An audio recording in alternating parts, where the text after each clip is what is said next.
if there's no difference between males and females, then females aren't unique in what they thirst for in their soul. Okay? Value is what women are thirsting for, and you can only experience value if you admit that you have a soul.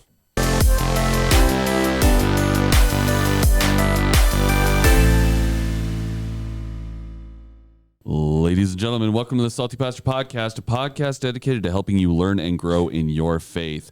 We are here to help teach you how to critically think for yourself along your journey of faith, that you have to do that journey on your own. We can't do the work for you, but we can come alongside you to encourage you, to challenge you, and to tell some fun jokes along the way. My name is Jesse Meyer. I'll be your host, and we cannot do the Salty Pastor without the Salty Pastor himself, Dr. Douglas Peake, who's coming in extra salty today. My wife got me this shirt. Greetings, everyone. I'm really glad that you are joining us today. I've been thinking about this whole idea of critical thinking, and it's really interesting because the opposite of critical thinking is letting somebody else think for you.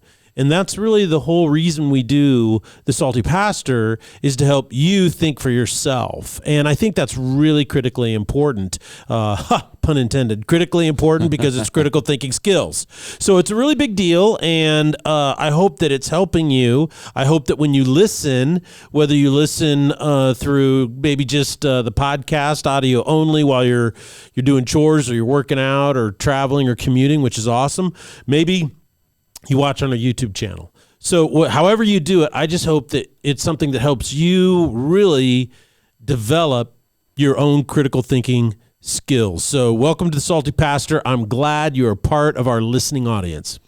So we are currently in our series titled Don't Freak Out. Mm-hmm. And I mean, really, as we talk through this, we're going through this study in 1 Peter, right? And he's discussing why we should have peace in Jesus Christ, right? Right, in the midst of suffering and persecution. And craziness, right? And so in 1 Peter, he wrote it to a church. It's important to understand that he was writing it to a group of people, right? Having that context of why he did it.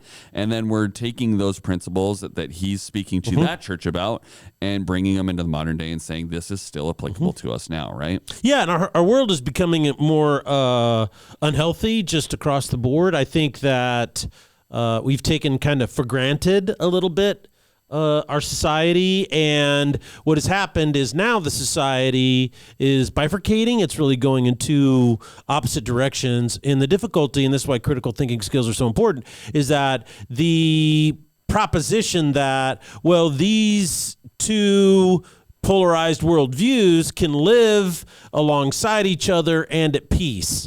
And that, of course, is a falsehood, because they can't.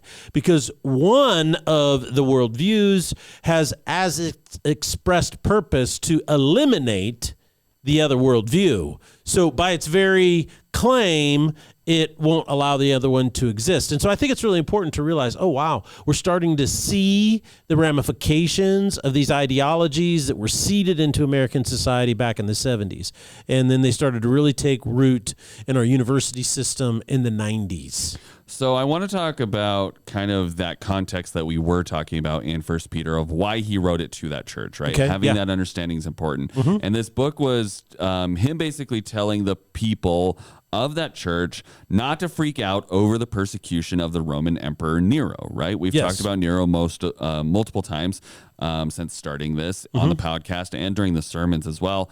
And according to Tacitus, a Roman historian who lived during this time, Nero blamed the Christians for a fire that he had actually started and ended up burning down a huge chunk of Rome, right? Yes.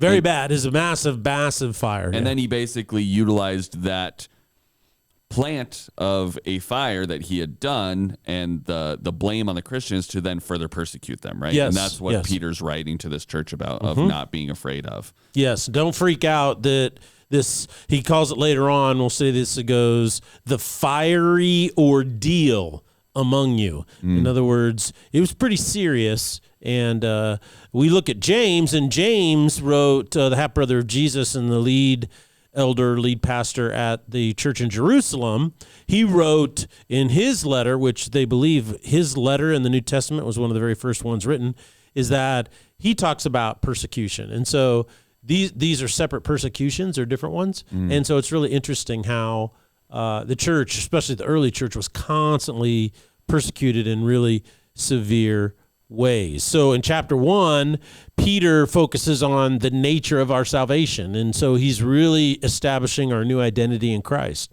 that we can survive and thrive even in the midst of the challenges because of who Christ has made us to be in him. And then in chapter 2, he says, because of that, he's building you into a spiritual house, right? And Jesus is the cornerstone of this. So he's building you into something really powerful in the spiritual way. And this is how we're able to not like totally have a freak out or a meltdown or a fall apart. You know, your life totally falls apart whenever we face a downturn or a setback or even some type of severe persecution for just being a Christian.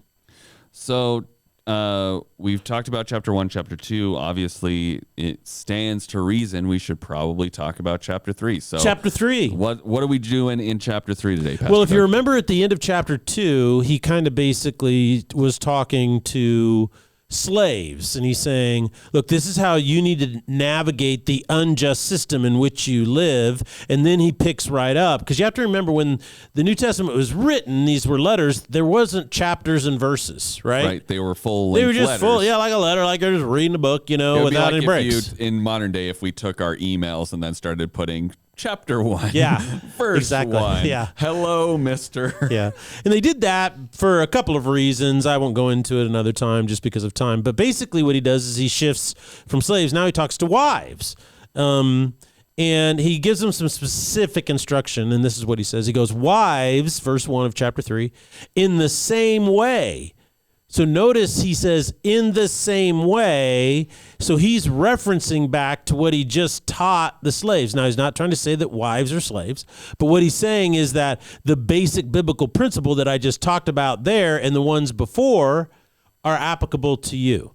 He says, wives, in the same way, submit yourselves to your own husbands so that, and there's a purpose, if any of them do not believe the word, meaning the gospel of Christ, they may be won over without words by the behavior of their wives, when they see the purity and reverence of your lives. So he's saying, look, women can have a powerful influence on a non-believing husband by living in a way that is a purity, a righteousness, a reverence. Verse 3, your beauty should not come from outward adornment, such as elaborate hairstyles and the wearing of gold jewelry or fine clothes, which was the thing in Roman society, right? Is that all the emphasis was on how you look, very similar today. How you look was extremely important, particularly for women. He says, rather, verse 4, it says, and this is what I think, your beauty, he says, should be that of your inner self, the unfading beauty of a gentle and quiet spirit, which is of great worth in God's sight. For this is the way the holy women of the past who put their hope in God used to adorn themselves. They submitted themselves to their own husbands, like Sarah, who obeyed Abraham and called him her Lord. You are her daughters if you do what is right and do not give way to fear. So one of the things that's interesting is he says that, ladies, if you're a wife, the one thing that is going to influence your behavior and how you relate to your husband a lot is fear. Okay? It's going to be a fear, and you can fill in the blank, ladies. It's across the board. The primary motivation of your behavior can be fear or it can be faith. Now, you have to understand the context in which this was written, because context is very important. In the first century, Rome had a very strong commitment to marriage. However, the point of marriage in Roman society is totally different than the point of marriage in our society today. In Rome, marriages were predominantly arranged. There was still a notion of romance, and we see this in ancient Roman literature, and also their love of the Greco-Roman idea of eros, this overcome with this love. They would call it a fever, right? It's really interesting. And in this world, though, is that they would basically, when you got to the marrying age, is that the families would look for suitable mates, okay? And then they would come together, and it was very much a business deal. Girls were married off in their mid-teens. So it was very popular for girls to be married between the ages of 14 to 16. Okay, males tended to be married off in their kind of their mid-20s, like 24 or 25. That was very common. And part of that was because you would serve sometimes in the military, so you do some other things. But so there's usually on average a 10-year age gap between husbands and wives. Okay, social structure in the Roman Empire, particularly during this period of time, was highly defined. Your position in the society was determined or expressed by the way you dressed. So everybody pretty much wore togas until you got into what was commonly known as a tunic, which was a one-piece thing that you threw over. And the emperor would wear purple. And the reason why they chose purple is when we were in Europe, we went to Barcelona. Mm-hmm. And in Barcelona was one of the early outposts of the Roman Empire, and they were doing some kind of remodeling or digging, and they dug down and they came across some ruins. And today you go to Barcelona and you can go down and you can see one of the earliest Roman outposts and how it was set up, and it's incredibly preserved. And it's really neat. You go in, you get in this elevator, you go down a few floors, and then it opens up. There's a high ceiling, but they've exposed it all, and they have all this stuff. And one of the things that was so fascinating to me is they had a textile operation there. They had winemaking and textile and some other things that you could see. And what's really interesting about it, not trying to be gross, just salty, is that in the wall, on the main street, is people would walk up and down the street, and then they would stop, and there was this little trough, and you'd pee in it. So men would just stop openly on the street and pee into this thing, and it went into the textile factory. And the reason they wanted urine was because it's high in ammonia. Okay, and ammonia is the key ingredient that they would use to dye all of the textiles that they had. And so some colors are really easy to dye with the ammonia, but the most difficult color to make, the most difficult dye for any textile or any clothing was purple. So only the emperor could wear purple.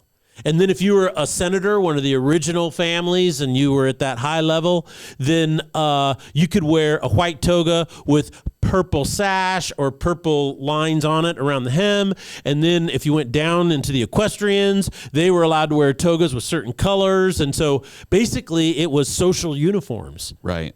Isn't that interesting? So you would walk down the street and you could see before you even got up to somebody where they were in the social hierarchy. Identify them, yeah. Yeah, you absolutely knew who they were, how important they were, and where your status was. So it's very hierarchical, very structured, and the way you dressed dictated your or communicated your position, okay? So what would happen is the lower classes then were allowed to wear, like I said, different colors until you got down to the tunic, which was just a standard color, and that's what all the slaves would wear. Kind of a really dirty white, maybe a grayish, a tingiest beige, these types of colors.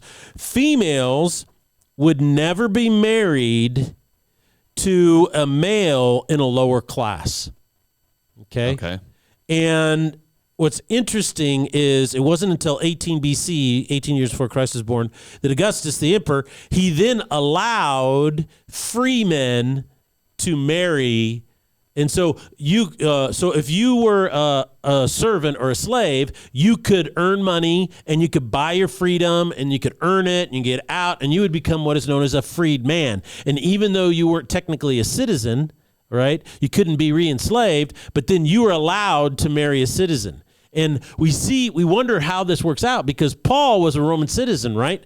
But what's interesting is that in Timothy in the same case. It's really just fascinating because how did Paul become a Roman citizen? Were both of his parents citizens? We don't think so. And so anyway, it's just an interesting question. But the bottom line is this, is that when a couple got married, the female would pay a dowry to the male. Okay. And this is important because if they got divorced, the male would have to pay the dowry back, and then she would go back and under her father's protection. Okay. So what's interesting about that is what's going on here is that marriage was very common. You pretty much had to get married in Roman society, and your spouse was picked for you. To get married, it was just simply a business arrangement, and you had to agree to live with each other. But if you couldn't live with each other, the wife could say, I want a divorce. Her dad, actually she couldn't do it, but she'd request, her dad would say, I want my daughter back and I want my dowry back, and then that husband had to give it. Okay, which it's interesting because on the one level, wives didn't have a lot of power, right? Because they couldn't own the property and stuff like that. But on the other side, they had a lot of power, right? And we'll talk about that in just a minute. But I just thought it was really fascinating that when Peter gives instructions to wives, they are hearing what he said through this filter, through this societal structure. And I thought that was really quite amazing. Yeah, I mean, I think one of the things I've started really picking up on over specifically this book, but just in general, as I've started doing Bible studies with you, is it's really important to try to understand the context of who it was written for and then try to hear it in the same way they heard it. Right? Like, because we look and listen to things nowadays and it's like, that sounds so archaic, or, it can sound almost kind of crazy that they were doing stuff. But then it's like, if you were in that culture at that time and you're listening to it through that lens, that's what's going to give you the context you need. Don't read it just verbatim for word to word and go, oh, this is... What does it mean to me? Right. It's instead, what did it mean to the people at the time and who was it written for specifically? And that's how you learn that biblical principle in its purity. And that's really the essence of critical thinking. Right. So Peter wrote this letter to the first century church. He wrote it for a specific reason in order to understand how it can make a huge difference in our lives today. We need to really understand who read it in order to maximize the real truth that is buried within these words. Yeah, and that's in the way that I think these women who are wives who would read this, what he's saying is this, is you have to understand your authentic value, okay? And that is, he establishes in chapter 1, Peter, that we have a new identity, and then the value of that new identity in chapter 2, he's building you into a spiritual house.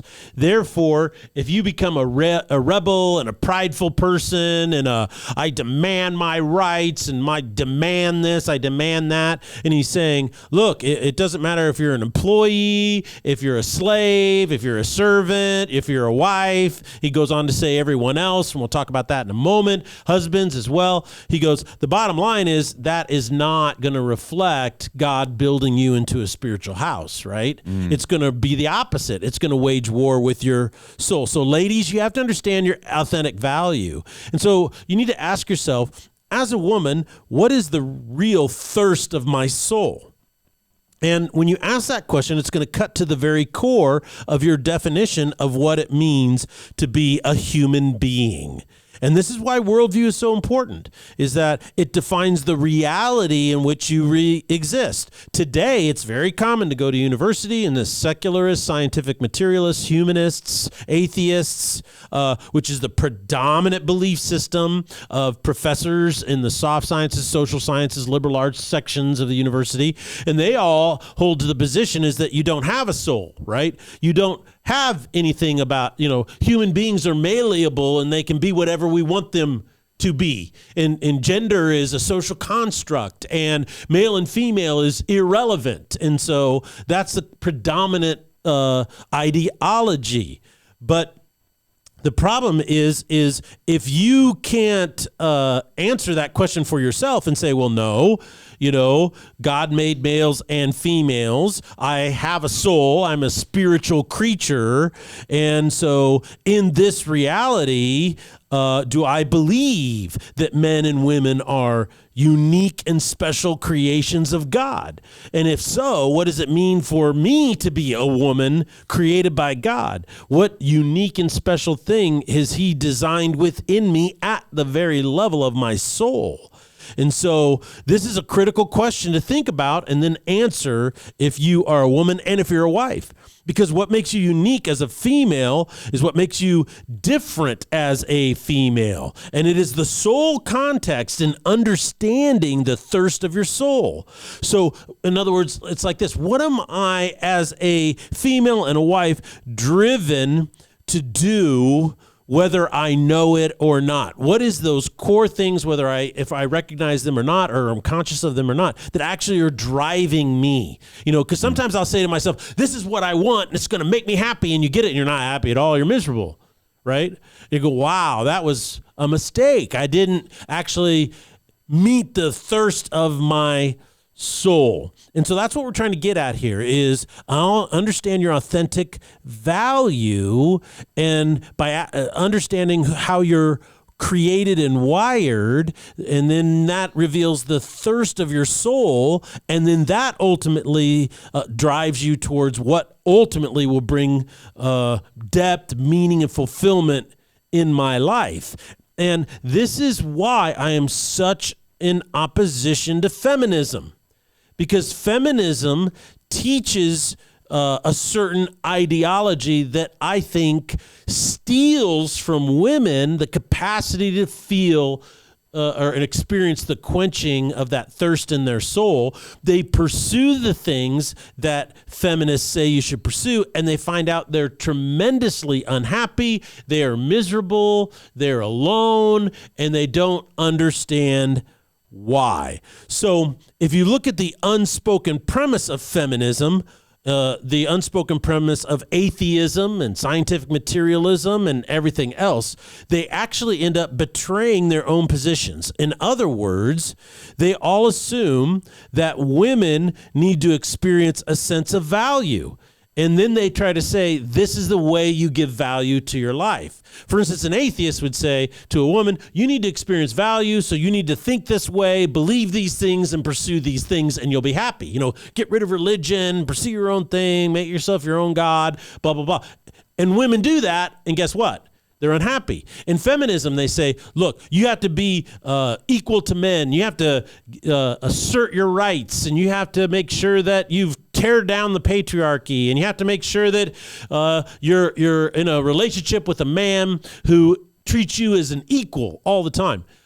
You need to go out and get highly educated, so that you have a career, and your career should come before having children. And as a matter of fact, it'd be good if you didn't even have children. And these are the tenets of feminism, particularly third wave feminism today. We've talked about them in the past.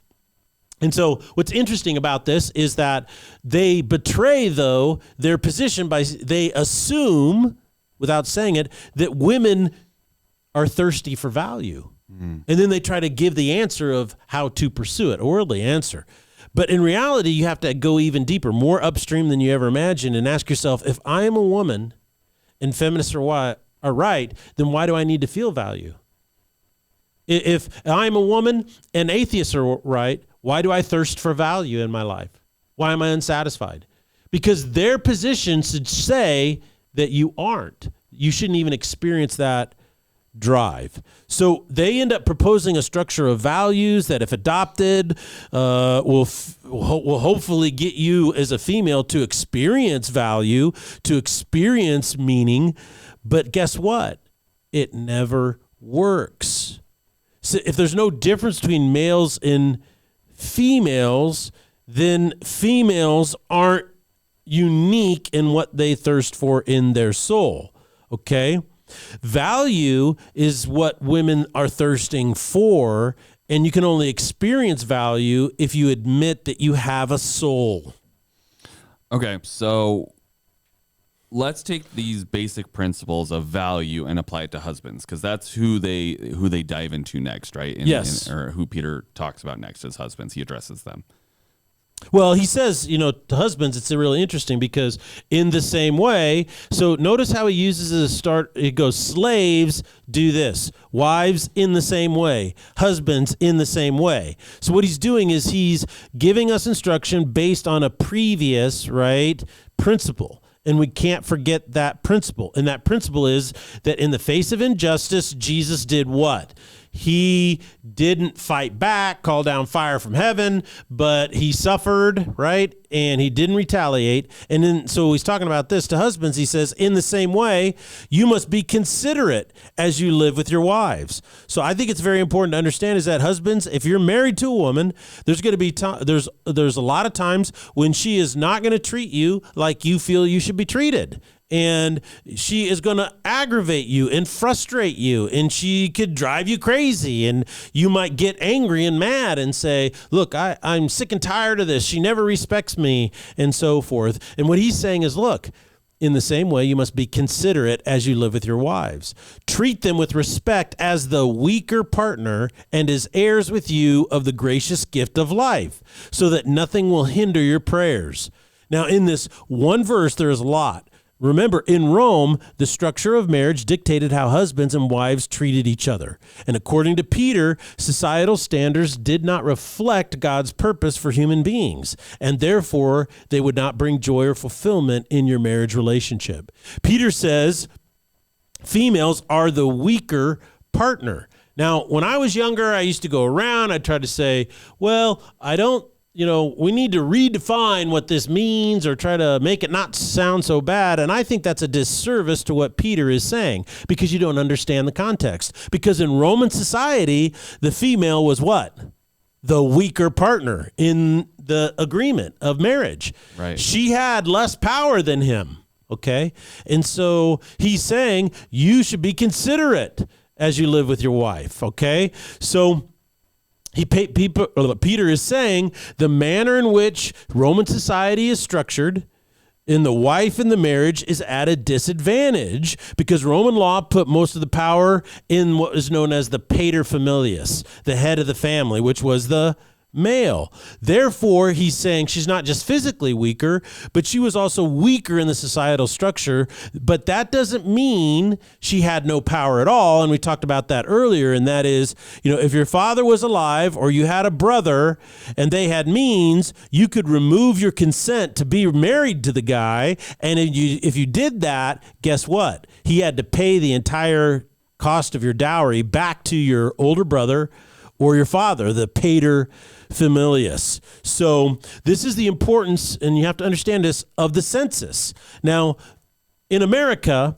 whenever we do a census, this is called filling out your taxes. We do it every year. And our goal in that process is to make it look like we're poorer than we actually are. We want to make it look as bad as we can so we pay as little amount of tax, right? Well, in Roman society, it was exactly the opposite.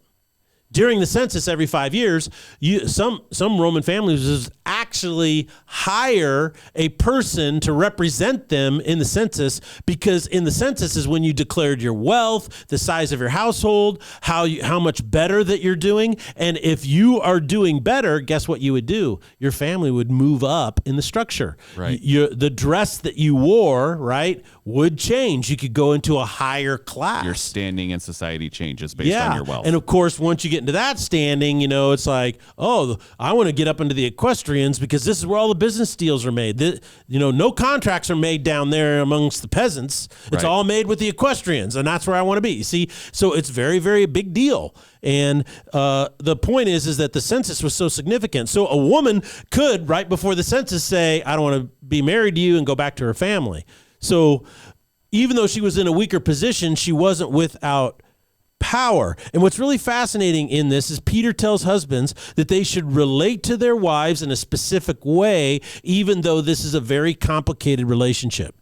He says the first thing you have to do, is you need to be considerate, which means you need to think, use your brain, learn how to relate to your wife. What makes her tick? What patterns are her way of thinking? Because women all have patterns of thinking, just like Men do. What is she good at? What is she weak at? Where do you get out of the way and let her thrive? And where do you need to step in and help guide and lead? The word considerate means to consider, to think and ponder and wonder.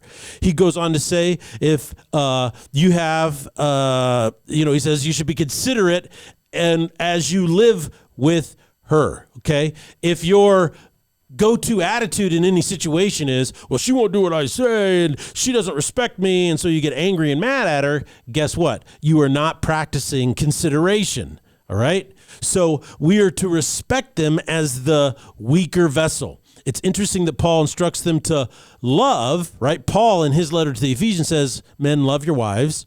But here Peter says, you must respect your wife. Well, what does that mean? Well, he doesn't say that the basis or foundation for developing an attitude of respect in your life, is super complicated. He says the best way to respect your wife is, first of all, the wife you have has the same gift of eternal life and standing with Jesus that you have. So she is an equal child of God, right? The second key point is that because of Roman society, men were deified over women. So that's why he's saying, look, she has the same religious or spiritual standing as you do. And then he says, because of this, you don't want your prayers to be hindered. So if you're not willing to consider how to relate to your wife, then your spiritual life can be hindered in its growth. So it's very important, he's saying, to make sure that you live with your wife in this manner. So in our last few minutes that we have, where does he go next now that he's spoken to wives and husbands? Well, he kind of broadens it. He says, okay, to everybody else, notice what he says in verse 8, finally. So you notice how he says to slaves, and he says to wives in the same manner, husbands in the same manner, and then in the same manner here, but he uses the word finally. So he's kind of boom, boom, boom, boom. It's all connected. He says, all of you, so all the followers of Christ in the church, be like-minded, sympathetic, love one another, be compassionate and humble. Do not repay evil with evil or insult with insult. On the contrary, repay evil with a blessing, because to this you were called, so that you may inherit a blessing. So notice what he says. We must focus on sticking together in love and respond well to injustice outside the church as well as inside the church. It's really important to understand, just because you're part of a church and you're in a community where people are focused on Christ doesn't mean you are free from conflict and injustice that you will suffer from your fellow brothers and sisters in Christ, right? You're going to suffer that. So he says, look, you must be like-minded, sympathetic, and love one another compassionately and humbly, because that's what we were called to. What? To inherit a blessing. We want to inherit the blessing. Whoever would love life and see good days must keep their tongue from evil and their lips from deceitful speech. They must turn from evil and do good. They must seek peace and pursue it. For the eyes of the Lord are on the righteousness, and his ears are attentive to their prayer. But the face of the Lord is against those who do evil. It's interesting to me where I have seen over the last, 34 years of full-time ministry is that conflicts always arise in churches. And they arise over all kinds of things. Sometimes they're big, sometimes they're little, right? And what I have found is the one significant thing about all conflicts in all churches all boil down to one thing. It's not the size, it's not the severity, it's whether or not both parties want to seek peace. And the reason conflicts exist and the reason why conflicts are not resolved is because there's always one party in the conflict that says, I don't want peace, right? And that's what's interesting. He says, look, the eyes of the Lord are on the righteous and his ears are attentive to their prayer, but the face of the Lord is against those who do evil. And so it's really important. We must seek peace and pursue it. It's not an option, you see? In verse 13, he goes on to say this. In general, when we have injustice outside the church, it's how we respond that gives us the victory. Listen to verse 13. Who is going to harm you if you're eager to do good? But even if you should suffer for what is right, you end up being blessed. Do not fear their threats. Do not be frightened. So he's saying, don't be frightened of the threats that Nero and all of his governors are making against you. He says, in your hearts, revere Christ as Lord. Always be prepared to give an answer to everyone who asks you to give the reason for the hope that you have. But do it with gentleness and respect, keeping a clear conscience, so that those who speak maliciously against your good behavior in Christ may be ashamed of their slander. For it is better, if it is God's will, to suffer for doing good rather than to suffer for doing evil. So notice what he says in there. It's very important, is even in the face of injustice, be ready to give an answer to everyone who asks for the hope that's in you. And the only way to do that is revere Christ. Set him aside in your heart as your priority. And finally, just to kind of wrap up, verses 18 through to the end, you have to realize is that our example that allows us to do this, gives us strength to do this, to bear up under injustice, is Jesus Christ himself. Look what he says in verse 18. Look, it's Christ also who suffered once for sins, the righteous for the unrighteous, to bring you to God. He was put to death in the body, but made alive in the spirit. After being made alive, he went and made proclamation to the imprisoned spirits, to those who were disobedient long ago when God waited patiently in the days of Noah. So notice what he's doing is he's talking about, my goodness, God is always patient. So you can practice patience as well. He goes on to say, if only a few people ate and all were saved through water, this water symbolizes baptism that now saves you as well. Not the removal of dirt from the body, but the pledge of a clear conscience towards God. It saves you by the resurrection of Jesus Christ. This is why we baptize people all the time, because baptism is something that says it connects you to the resurrection of Jesus Christ, and it's the resurrection of Jesus Christ that saves you. And baptism is a pledge of a clear conscience before God. He specifically says that right there. It is a pledge of a clear conscience towards God. You know in your heart, I'm just not kind of flirting with God or kind of halfway doing it. I'm all in. This is my pledge, 100%. And we should do that. Verse 22, because who has gone into heaven and is at God's right hand with angels, authorities, and powers in submission to him. So this basically says Jesus is your guide. Jesus is your example, but he is also the one who empowers you through faith and the power of his resurrection to bear up under injustice. So the greatest way to go through any conflict, difficult time, or injustice in your life is not to freak out, but to follow the example of Jesus.